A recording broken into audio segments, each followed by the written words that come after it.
कहानियां मेहनत का फल। आज हम सीखेंगे मेहनत का फल कैसे होता है।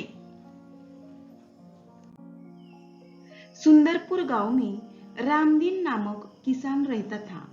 उसके 4 बेटे थे। रामदीन स्वयं तो बहुत परिश्रमी था, पर उसके चारों बेटे बड़े आलसी थे।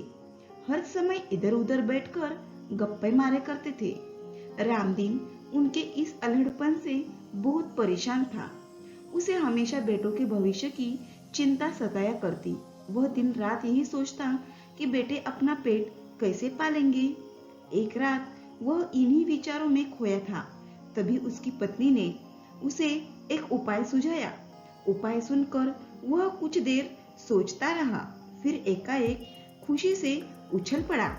अगली सुबह रामदीन ने अपने चारों बेटों को बुलाकर कहा, मैं और तुम्हारी माँ अब बूढ़े हो गए हैं। हम दूर तीर्थ यात्रा पर जा रहे हैं। मैंने खेत में धन गाड़कर छिपा रखा है। यदि कोई जरूरत पड़े तो उसे निकाल कर उपयोग कर लेना। गड़े हुए धन की बात सुनकर बेटे खुश हो गए और उन्होंने अपने पिताजी को खुशी खुशी तीर्थ यात्रा पर जाने के लिए कह दिया। वे मन ही मन खुश हो गए। अब कुछ दिनों तक पिताजी का बंधन भी उन पर नहीं होगा। रामदीन के जाने के बाद कुछ दिनों तक सब कुछ सामान्य चलता रहा, पर उसके बाद पास का धन और घर का धान्य समाप्त होने लगा। अब चारों भाइयों को चिंता हुई। उन्होंने अपने पिताजी की कही बात याद आ गई कि जरूरत पड़ने पर खेत में गड़ा धन निकाल लेना। उन्होंने रात के समय खेत की खुदाई का काम आरंभ किया। वे 2-3 रातें खेत को खोदते रहे, पर कभी भी उन्हें गड़ा हुआ धन नहीं मिला। रात भर के परिश्रम से वे बहुत थक गए थे। जब सुबह बहुत निराश और हताश होकर घर लौट रहे थे, तभी रामदीन के परम मित्र हरिनाथ ने पूछा, तुम सब थके हुए क्यों हो?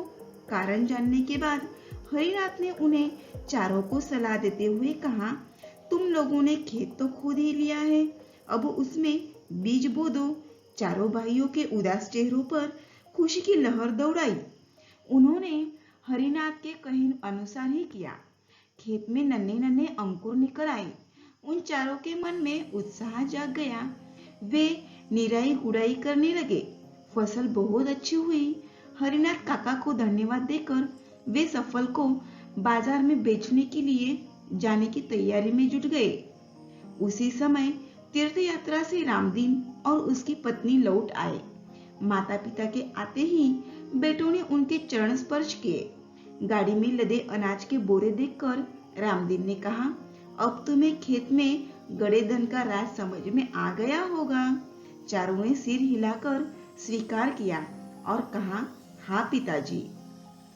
इस बात से हमें यह सीख मिलती है, परिश्रम के बिना कुछ भी संभव नहीं है। परिश्रम से ही धन कमाया जा सकता है।